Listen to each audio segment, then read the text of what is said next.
If effort alone created riches, every construction worker and factory laborer would be wealthy. Wealth isn't born from labor, it's born from leverage. It doesn't reward sweat, it rewards strategy. And that strategy starts with a shift in thinking. From consumer to creator, from spender to steward, from employee to investor in your own life. Hourly wages feel safe, but they don't scale. You trade your time and eventually you run out of it. The wealthy learn to buy assets, create systems, and build ideas that work while they sleep. That doesn't happen overnight, but it does happen when you begin thinking beyond the next paycheck. Today we're going to talk about the shift from surviving to building, from worker to owner, from income to impact. And it all starts in your thinking, not with what you earn, but with how you think about what you earn. Because the wealthy don't get and stay rich by accident. They do it through discipline, focus, and financial thinking. And today I'm going to show you how to build that very same system for yourself. One of the greatest mistakes a person can make when it comes to building wealth is thinking only in terms of weeks or months. You ask them what they want and they'll say more money. You ask when and they say soon. But vague thinking builds vague results. Here's what I learned early on. You've got to think in decades if you want to change your destiny. 10 years, a decade of direction. That's the kind of focus that builds empires, not just incomes. Now let me ask you something personal. Where do you want to be financially in 10 years? I don't mean a fantasy. I mean a clear, written vision. Maybe you want to have $500,000 in investments, a home that's paid off, your children's education handled, or your business generating passive income.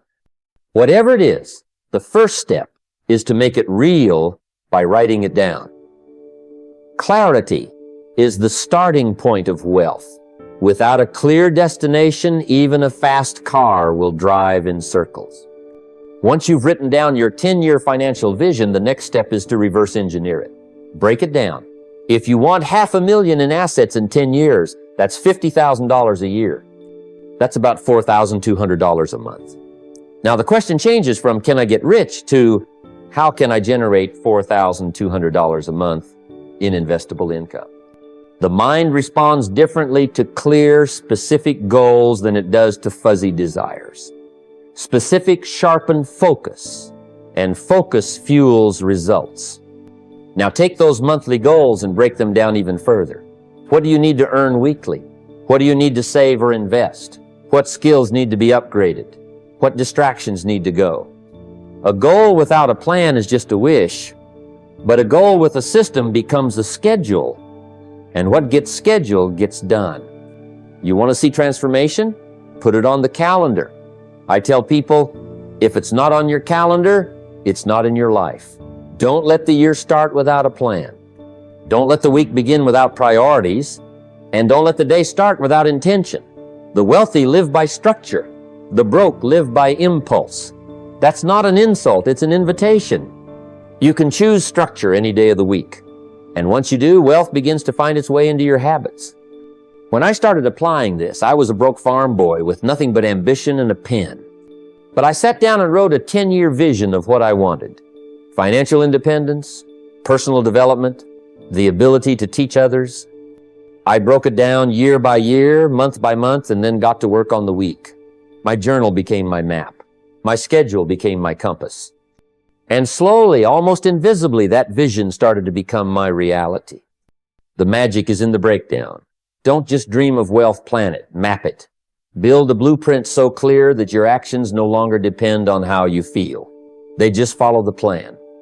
Because on the hard days, and there will be many emotion will try to talk you out of your future, but if the plan is already written, you've already won the argument. You don't rise to your dreams. You fall to the level of your systems. So design a system that keeps wealth on track, even when life gets noisy. Because the future is not found, it's built. One vision, one target, one calendar block at a time. There's something subtle but deeply dangerous about the way most people measure wealth. They look at their paycheck and think, that's the scorecard. But income alone is not the game. You can earn $10,000 a month and still be broke. Why? Because if $10,000 comes in and $9,800 goes out, you're $200 away from disaster. That's not wealth. That's tension, wearing a suit. Now take another person, someone earning $4,000 a month, but they live intentionally. They cap their spending at $3,000 and invest the other $1,000. On paper, they look poorer, but in reality, they're planting the seeds of wealth. They're not just earning, they're building. That's a mindset shift I had to learn early. Don't just think in net income, think in net worth. Net worth is what you keep and grow, not just what you make. It's your assets minus your liabilities. It's the house you own, the businesses you build, the investments that grow, even while you sleep, minus the debts, minus the distractions, minus the indulgences that eat away at your future. And here's the truth. The wealthy think this way all the time. They don't brag about earnings. They strategize about keeping. So what's the strategy? Simple. Cap lifestyle creep. Most people get a raise and immediately upgrade their life, a new car, a bigger apartment, more subscriptions, nicer clothes. And while the spending feels good for a moment, the freedom slips further away. You don't build wealth by upgrading your lifestyle with every raise. You build it by upgrading your investments. Here's a simple practical rule to follow. Every time your income goes up, only upgrade your lifestyle by 25% of the increase. If you get a $1,000 monthly raise, allow yourself $250 to improve your life. Maybe better food, maybe a little trip, maybe a nicer space. But the other $750, that goes into investment, savings, future building. If you follow that rule consistently, you will build net worth, and net worth is the real measure of financial progress. This is how the wealthy operate. They let discipline lead their lifestyle, not emotion. They build systems that protect their future before they reward their present. It's not deprivation, it's intelligent allocation. It's telling your money where to go, so you're never surprised where it went. I remember when I had my first good month. I made more in 30 days than I used to make in 6 months. And the temptation was, strong, buy the car, buy the suits, take the vacation. But I paused and reminded myself, it's not about the reward, it's about the rhythm. And the rhythm of wealth is simple: build first, enjoy later. Now don't misunderstand me, you should enjoy life. You should reward yourself. But make sure your rewards are funded by assets, not impulses. Make sure your celebrations are the fruit of discipline, not the destruction of it. Because the goal isn't to impress people. The goal is to buy back your time. The goal is freedom, not flash. You've got to become the kind of person who gets excited about growing their net worth, not just growing their pay stub. That shift alone will change your financial future. Because when you measure what matters, and what matters is what remains, you begin to build a life that lasts. Remember, income is a tool, net worth is the result. Don't confuse the two. Grow what lasts. One of the biggest differences between those who struggle financially and those who build true wealth lies in the lens through which they view time. Poor minds think in paychecks. They're always waiting for Friday, always measuring progress in days or weeks. But wealthy minds think in decades. They zoom out, they play the long game. They understand that time can either be your greatest enemy or your greatest ally, and that all depends on how you use it. You see, the average person lives reactively. They wake up, check their phone, go to work, spend a little here, a little there, and make it to the end of the month hoping it's enough.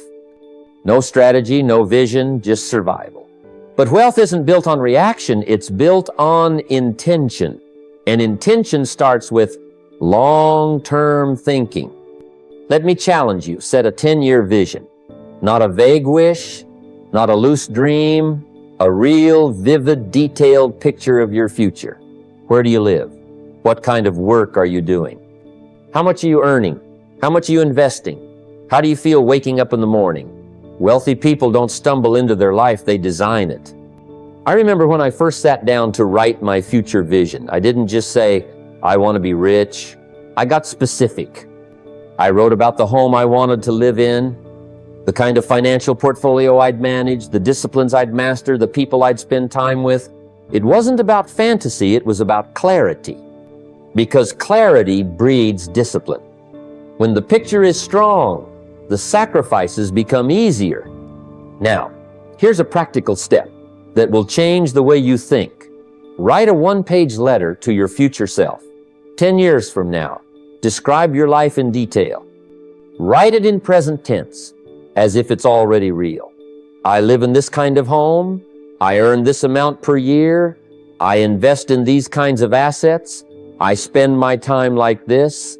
Make it vivid. Make it personal. Make it yours. Then reverse engineer that version of yourself. What habits does that future version of you have that you don't have today? What time do they wake up? What do they do with their money? Who do they associate with? What books do they read? When you start to align today's habits with that future vision, the results compound in a way that most people can't comprehend. The tragedy is that most people never do this. They live by chance, not by choice. They drift instead of deciding. And drifting is expensive because years pass whether you're intentional or not. And 10 years from now, you'll either be living the life you designed or the one that defaulted. Wealth is not just built in the bank account, it's first built in the blueprint. And long-term thinking is the blueprint. That's how the wealthy operate. They plant trees today for shade they won't enjoy until years later, but they know the shade is coming. And that belief fuels the discipline. So let the world chase the next paycheck. Let them chase the next dopamine hit, the next upgrade, the next excuse. You instead chase your long-term vision. Keep your eyes on the horizon while you take disciplined steps daily. That's how you turn decades into destiny. And never forget, what you build in 10 years can be more extraordinary than what most people try to force in 10 weeks. Let me tell you something that will change your financial destiny. Most people don't go broke because they don't make enough. They go broke because they don't know how to say no. That one word no is the gatekeeper between your current circumstances and your future freedom. Every time you say yes to something that brings you pleasure now but costs you later, you delay the life you could have had. It's easy to say yes, isn't it? Yes to a dinner you can't afford. Yes to the gadget that you don't need. Yes to the outfit just because it's on sale. But each yes to unnecessary spending is often a quiet no to your financial goals. The wealthy understand this trade. They've mastered the art of delayed gratification. They let their vision decide, not their impulse. Discipline is saying no in the present so you can say yes to something better in the future. And most people never get to that future because they're too busy indulging the moment. Think about that. Every yes must be weighed against what it costs you in the long run. The poor thinker only sees the pleasure. The rich thinker sees the price. I learned this lesson the hard way. In my early years, I'd feel that itch, the need to buy something to reward myself for working hard. A new jacket here, fancy dinner there. And soon the money was gone and the freedom I wanted was further away. One day I sat down and asked myself a sobering question. What did I just buy that was worth trading my future for? That question hit me hard. That's when I discovered a simple but powerful strategy, the 24-hour rule. Before you make any unplanned purchase over $100, pause for 24 hours. Don't touch your wallet. Don't touch your card. Don't click that checkout button. Just wait. If 24 hours later, that purchase still aligns with your long-term vision, if it still feels like a decision that builds your future, then make the move. But more often than not, that feeling fades. That impulse disappears, and clarity returns. I practiced this for 90 days, and you know what happened? I started saying no more, often not out of deprivation, but out of direction. I was no longer buying things to feel better. I was building something that made me feel fulfilled. Every time I redirected those $100 temptations into savings or investments, I felt stronger, not weaker. Because I was choosing growth over gratification. And here's what's interesting. When you get good at saying no to small things, you earn the right to say yes to bigger things later. That's the paradox of wealth. Discipline today creates options tomorrow. Most people have it backward. They try to live rich today and end up struggling forever. The wealthy, on the other hand, make small sacrifices consistently and wake up one day with freedom their friends only dreamed of. Now, I'm not saying never enjoy life. I'm not saying live like a miser. I'm saying be strategic. Let every yes be earned. Let every purchase pass through the filter of your vision. The goal is not to deny yourself forever. It's to delay just long enough to be able to afford the life you truly want. So if you want to build wealth, start here. Master the art of saying no.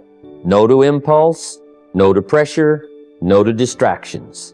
Because each no is secretly a powerful yes to your future. And that's a trade worth making. If there's one thing I've learned from years of teaching and building, it's this. What gets measured gets improved, and what gets ignored eventually disappears. You can't build wealth in the dark. You can't grow what you don't track. You can't improve what you don't understand. And most people, good people, hard-working people, never become wealthy, not because they didn't work, but because they never took the time to measure. Think about it. Imagine a pilot flying a plane with no instruments, no map, no direction, just gut feeling.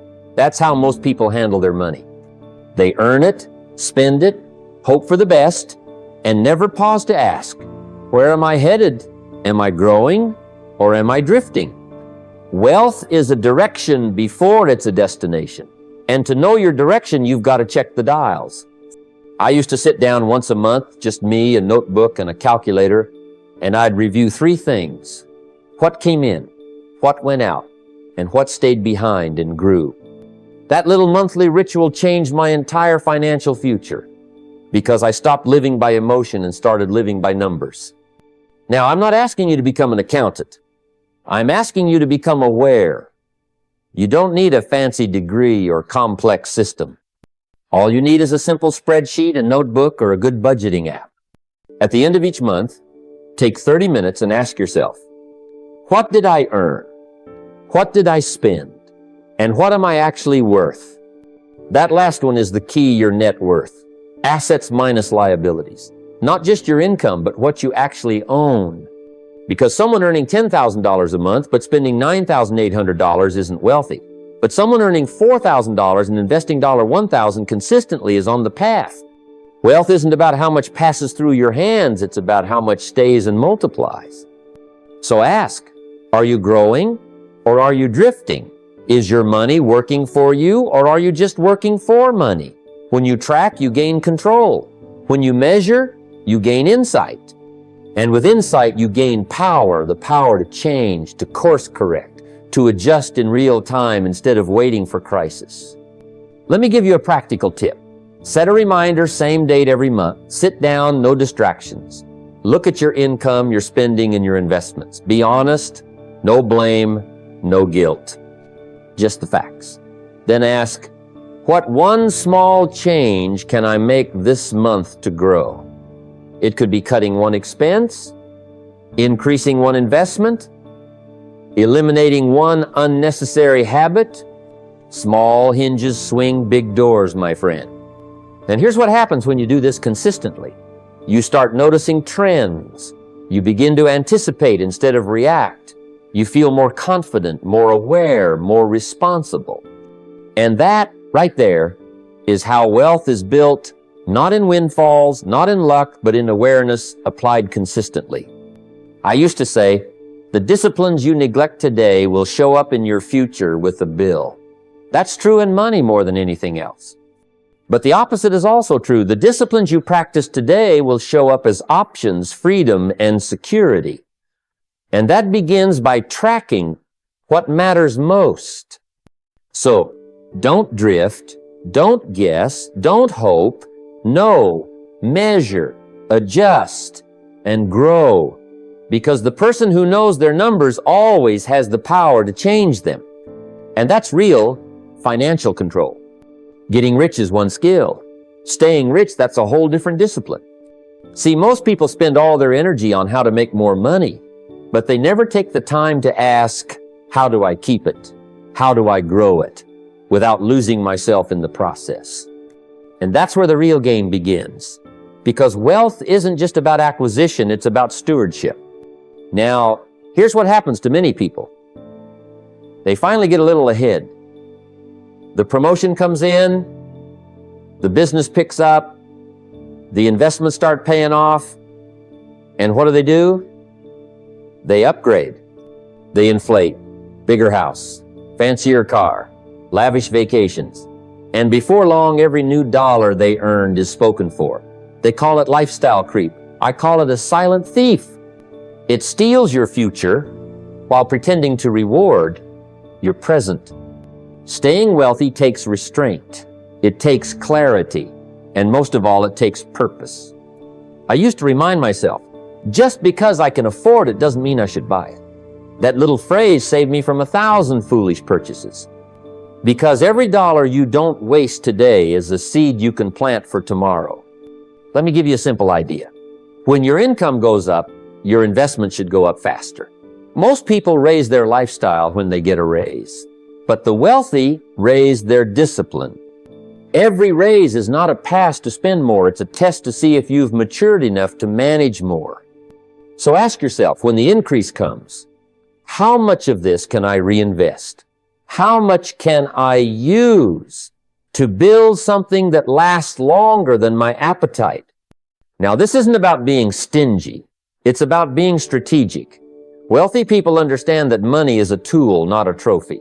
A tool for building freedom, not just flaunting success. That's why they reinvest. They put money into assets, businesses, stocks, real estate, systems that generate income whether they show up or not. Because that's how you stay wealthy. You multiply, not just spend. But there's another element that matters even more, the heart. Staying rich isn't just financial, it's emotional. It's spiritual. I've met people with millions in the bank and poverty in their soul. What kept me grounded when things started to work in my favor wasn't just budgeting, it was gratitude. Every day I'd stop and say, thank you for the opportunities, for the people, for the growth. Gratitude reminds you that you're not the center of the universe and that wealth is a blessing, not a guarantee. And then there's generosity. One of the best ways to ensure money doesn't control you is to give some of it away, not recklessly, intentionally.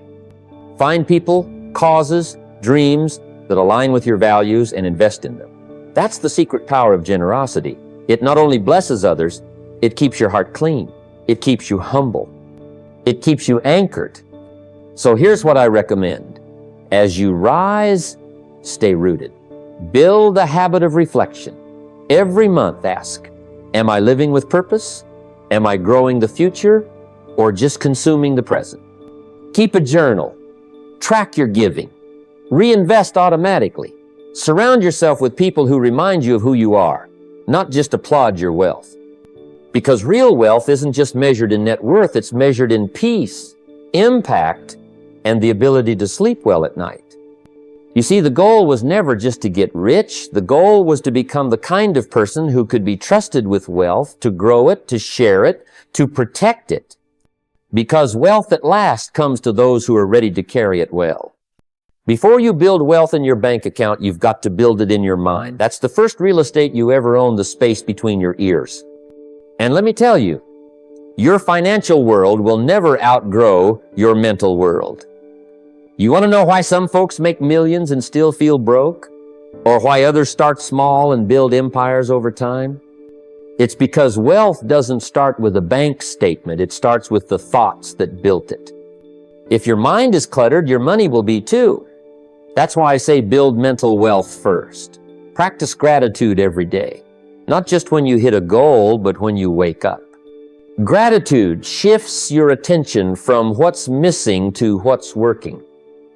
And when your mind is focused on what's working, it starts building on it. People ask me, how do I feel rich when I've got very little? I tell them, feel rich in thought. Be thankful for what you have while you work for what you want. That's where real wealth begins. And then there's the power of reflection. Set time aside, even 10 minutes a day, to look inward. Ask yourself, what am I becoming? What habits am I building? Are my thoughts aligned with where I say I want to go? Reflection is the mirror of progress. You can't change what you don't see, and you can't see what you don't stop to examine. That's where journaling comes in. I've kept journals for years, not just to record what happened, but to record how I felt about what happened. I wrote down ideas, goals, wins, mistakes, quotes, and questions. I wrote to remember, but also to refine. The mind becomes sharper when you start putting your thoughts on paper. It's like polishing your vision every single day. And the clearer your inner world becomes, the more organized your outer world will be. Wealthy minds don't let thoughts drift endlessly. They anchor them in clarity. Now, here's something I've noticed over the years. Poor minds tend to react, blame, escape. Wealthy minds respond, take responsibility, and remain calm under pressure. You can give two people the same amount of money and they'll build entirely different futures, not because of the money, but because of the mindset. One panics, the other plans. One spends for validation, the other invests for legacy. One reacts to impulse, the other responds with vision. So the greatest investment you'll ever make is in yourself, not the version you post online, the real you. Work on developing discipline, self-awareness, emotional control.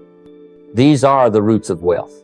And if you skip this inner work, your financial gains will always feel shaky.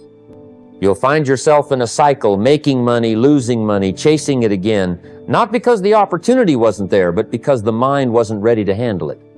People often ask me for strategies, how to budget, where to invest, how to scale, and those are important. But before all of that, I ask them, what do you believe about money? What do you believe about yourself? What do you believe is possible? Because until your mindset can handle wealth, you'll subconsciously push it away. So build inner wealth every day. Take 5 minutes to be still, 10 minutes to write your thoughts, 15 minutes to feed your mind with wisdom books, podcasts, scripture, whatever strengthens your thinking. Because wealth flows where order begins. And the first place you must create that order is inside yourself. If you want to build a fortune, start by building the mind that can hold one. If all you know is all you know, then you're in trouble, especially when it comes to money. One of the reasons people stay stuck financially is because they keep returning to the same well of thinking and expect new water. You see, a wealthy mind doesn't just diversify its assets, it diversifies its wisdom. You wouldn't put all your money in one stock, would you? Then why put all your financial knowledge in one voice, one idea, or one source? The wealthiest people I've met read widely, listen deeply, and question often. They don't worship one guru or one strategy. They rotate ideas like they rotate crops, giving the mind fresh nutrients from different perspectives. That's what keeps the soil of thought fertile, because what you think today becomes the result you live tomorrow. And what you believe about money can either imprison you or set you free. I remember when I first started learning about wealth, I thought it was just about saving and investing. And that's where many people stop. But then I picked up a book on psychology and I realized, oh, this is why I spend emotionally. This is why I sabotage my progress. Then I studied history and saw how money behaves over decades, how inflation, interest, and debt cycles change the game. Then I looked into entrepreneurship and began to understand value creation, leverage, systems, and scalability. Each new lens revealed a new layer of wealth. One taught me how to grow money. Another taught me how to manage my emotions. Another taught me how to see opportunities in recessions. And another taught me how to multiply my time through delegation and automation. That's how wealth is built, not with one tool, but a full toolkit. And the only way you get that is through consistent, intentional learning. Here's a strategy I recommend. Rotate your reading. Every 30 days, pick one book in 3 categories. First, a book on money, something practical, like investing, budgeting, or cash flow. Second, a book on mindset, something that trains your thinking, sharpens your beliefs, and stretches your vision. Third, a book on habits or behavior, because wealth isn't just what you know, it's what you do repeatedly. By the end of the year, you'll have rotated through 12 ideas in each category. That's 36 windows of wealth wisdom in 1 year. You can't do that and not grow. Now, some people say, I don't have time to read. Let me challenge that. You have time, it's just being spent elsewhere. Commutes, waiting rooms, lunch breaks, these are all classrooms for the willing. Keep a book in your bag. Keep an audiobook on your phone. Learn while you walk, while you wait, while you drive. Make education a rhythm, not an event. Because here's the tragedy. Too many people try to grow their net worth with the same limited thinking that kept them broke. They invest in stocks before they've invested in their understanding. They jump into real estate without knowing the rules of the game. They launch a business with no framework for leadership or cash flow. And then they wonder why they struggle. It's not because they didn't work hard, it's because they didn't think wide. So if you want to attract wealth, real wealth, you must expand your lens. Study money like a scientist. Study people like a psychologist. Study success like a historian. And study yourself like a mirror. Because the mind that multiplies money is a mind that's been sharpened, stretched, and strengthened by multiple truths. If you want to grow your bank account, first grow your bookshelf. If you don't design your own life plan, chances are you'll fall into someone else's plan. And do you know what they've got planned for you? Not much. Maybe a paycheck, a few promotions, and if you're lucky, a retirement party with a slice of cake. That's not life by design, that's life by default. And let me tell you, nothing is more expensive than living without a plan. Because in the absence of vision, pressure takes over. Peer pressure, advertising pressure, lifestyle pressure. And suddenly you're working hard, earning well, but drifting slowly, even confidently in the wrong direction. The tragedy is most people don't even know they're drifting. They wake up, go to work, pay their bills, scroll their phones, and call that a life. But that's not wealth building. That's survival. And survival isn't what you were made for. You were made to build, to shape, to design. And design begins with intention. The wealthy don't let culture dictate their destiny, they write it down. That's the first shift from reacting to designing. Sit down with a blank sheet of paper and ask yourself, what kind of life do I want in 10 years? Where do I want to live? What do I want to earn? What kind of time freedom do I want? What do I want my investments to produce? What does a meaningful, balanced life look like for me? Not for social media, not for family approval, but for me. Once you've got that picture, you've got to reverse engineer it. Because dreams without dates are just wishes. Take your 10-year vision and break it into milestones, annual, monthly, even weekly. What habits would the future you have? What systems would they run? How would they think about spending, saving, earning, and growing? Then you put that on a calendar. Because what gets scheduled gets done. Now, here's a practical step I recommend. Every Sunday night, take 30 minutes to do a wealth design session. Review the numbers. Look at your spending. Study your investments. Revisit your goals. This isn't just bookkeeping, it's blueprint keeping. This is you being the architect, not the accident. You wouldn't build a skyscraper without blueprints, right? Then why live a 70-year life without one? And here's where most people miss it. They think designing life means just setting goals. But goals are only part of it. Systems, routines, and values are what make the vision real. You've got to tell every dollar where to go before the world does. That's what budgeting really is. It's not limitation, it's intention. It's saying, this dollar serves a purpose. It's going toward freedom, not fleeting pleasure. Because here's the thing, if you don't assign a job to your money, someone else will. The store will. The advertiser will. The impulse will. The scroll will. Money that isn't given direction is always in danger of disappearing. And wealth doesn't happen by chance, it happens by choice, by structure, by design. So take control, write your plan, adjust it often, design your lifestyle the same way you'd design a house, thoughtfully, strategically, and with room to grow. Because when life gets busy, and it will, you don't rise to your hopes, you fall to your systems. And the wealthy don't hope their way to success. They build it plan by plan, habit by habit, brick by brick. If you want to be free later, start designing with discipline now. There's a timeless truth that everyone must face, whether they like it or not. We all must suffer one of two pains, the pain of discipline or the pain of regret. You see, discipline is not punishment. It's a small price paid today for a larger reward tomorrow. Regret, on the other hand, is the heavy burden carried when discipline was ignored. Think about every dollar you spend without thought it's a seed never planted. Every opportunity you let slip by because you chose comfort over courage that's a door closed forever. Every moment wasted on distraction. Instead of direction is time lost you'll never get back.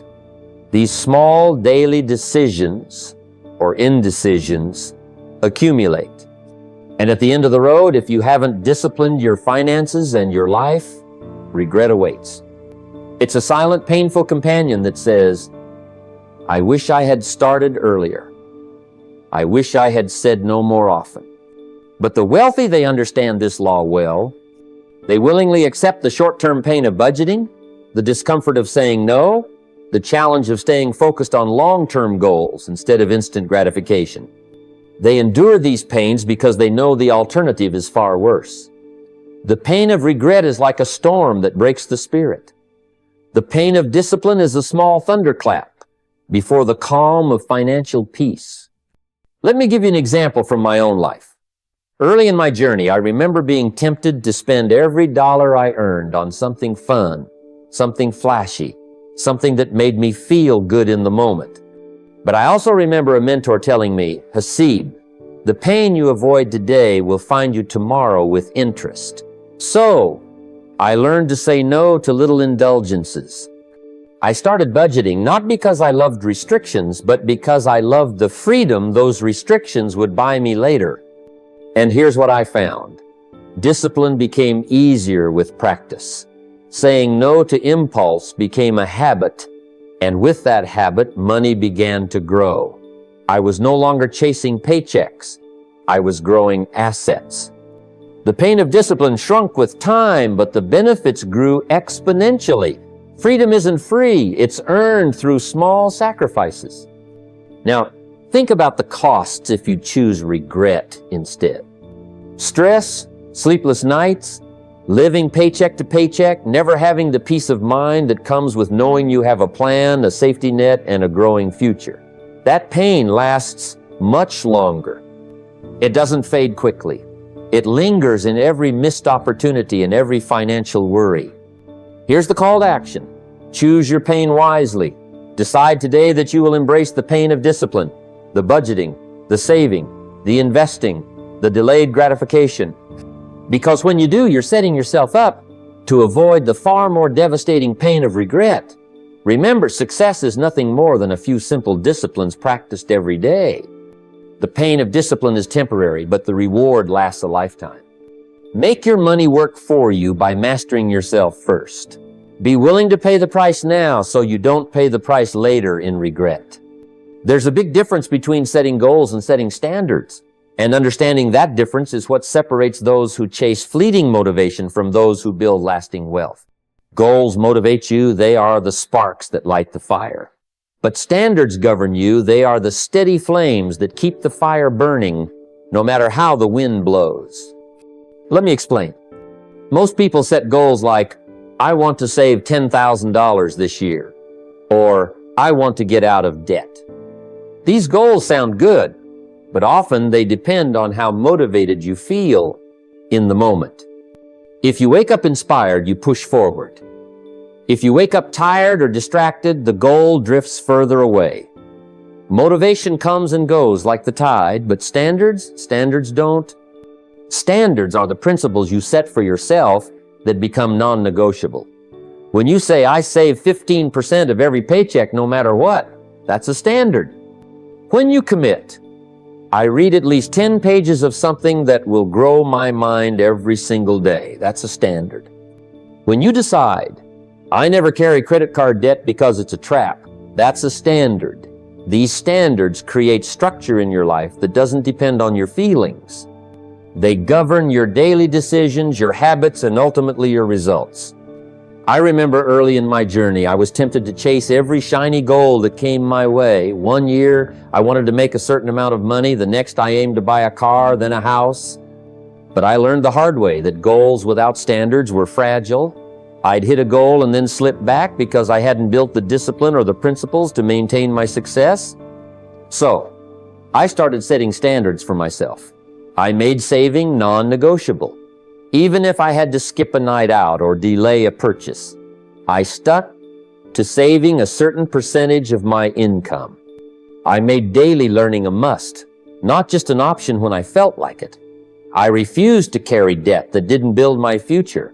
Over time, these standards built a fortress around my finances and my character. Here's the practical step for you. Write down 3 financial standards you will never break. Maybe it's saving 15% monthly. Maybe it's not buying anything on credit without a plan to pay it off within 30 days.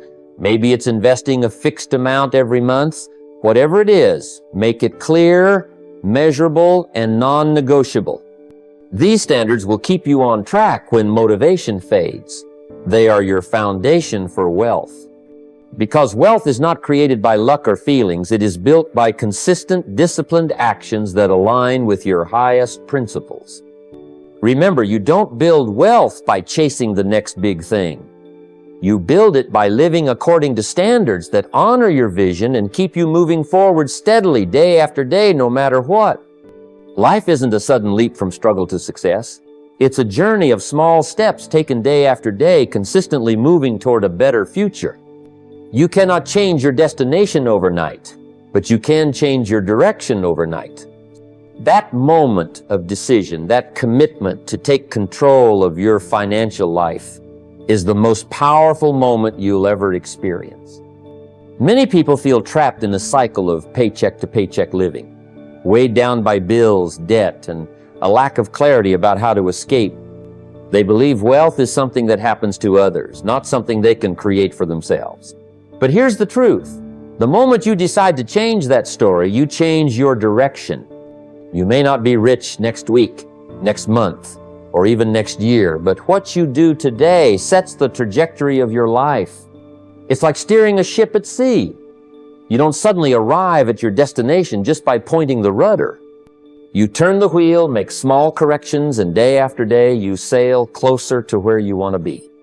That change in direction starts with a decision, a clear intention to stop drifting and start steering your financial future. One of the first practical steps you can take is simple but powerful. Open a savings account tonight. Don't wait for the perfect moment or the right amount. Open it now and make a commitment to yourself to start building a financial cushion. This is the foundation of wealth. It's the safety net that protects you and the seed that grows into bigger financial security. Another step is to cancel one liability that drains your resources. Maybe it's a subscription you don't use, a credit card you carry a balance on, or an impulse spending habit. Each liability you eliminate frees up money and energy that you can redirect toward building assets. The wealthy understand that wealth isn't just about what you make, it's about what you keep and how you use it. Finally, pick up a financial book or listen to a podcast that expands your money mindset. Education is the compass that guides your direction. The more you learn, the better your decisions become, and the easier it is to stay on course. Financial literacy is not optional if you want to build wealth.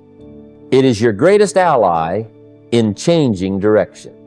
From my own life, I recall the moment I decided to change my financial path. I wasn't wealthy overnight. I started with small habits, setting aside a few dollars, learning about money management, and slowly building confidence. Over time, these small decisions compounded into a life of financial freedom. It all began with a change in direction, not a change in destination. Remember, wealth is not built in giant leaps, but in consistent steps. If you want a different financial future, start walking in that direction today. Open that account, cancel that liability, learn something new, and never underestimate the power of steady, intentional movement. Your future self will thank you for the decision you make right now. Change your direction tonight and watch how life begins to reward your discipline and focus. As we come to the close of this journey together, I want you to pause and reflect on the power of your own mind and the choices you hold within your grasp. Wealth is not some distant dream reserved for the fortunate few. It is the natural result of disciplined thinking, focused action, and clear intention sustained over time. The greatest asset you have is your ability to choose how you think, how you act, and how you plan. When you change your mindset about money and wealth, you change the course of your entire life.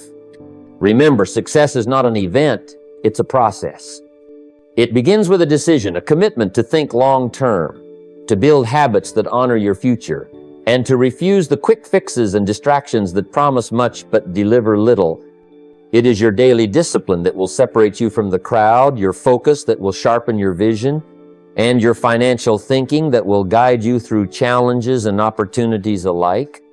You are not merely working for money, you are learning how to make money work for you. You are not bound to your current paycheck or your current circumstances. You are building a legacy, a life designed intentionally with purpose, patience, and persistence. Every small step counts. Every dollar saved, every lesson learned, every no to temptation is a brick laid in the foundation of your financial freedom. But this journey is not passive. It requires action. It requires you to be the architect of your own destiny, not a passenger in someone else's plan. You must take responsibility for your financial education, for the habits you form, and for the systems you build. Wealth doesn't come to those who wait. It comes to those who prepare and pursue with unwavering commitment. So, here is your call to action. Start today. Write down your 10-year vision and break it into actionable steps. Open that savings account if you haven't already. Track every dollar you earn and spend. Educate yourself daily. Read, listen, absorb. Say no to distractions and yes to growth. Surround yourself with those who inspire and challenge you. Build systems that automate your saving and investing. And above all, cultivate the mental wealth that shapes your financial destiny. The road to wealth is not always easy. It demands sacrifice, patience, and self-mastery. But the pain of discipline is far less than the pain of regret. Choose your pain wisely. Decide to embrace discipline today and watch how your life transforms over months, then years, into a legacy of freedom, impact, and abundance. You have the power to change your future. The question is, will you choose to change your thinking and your life starting right now? That decision is yours. Make it count.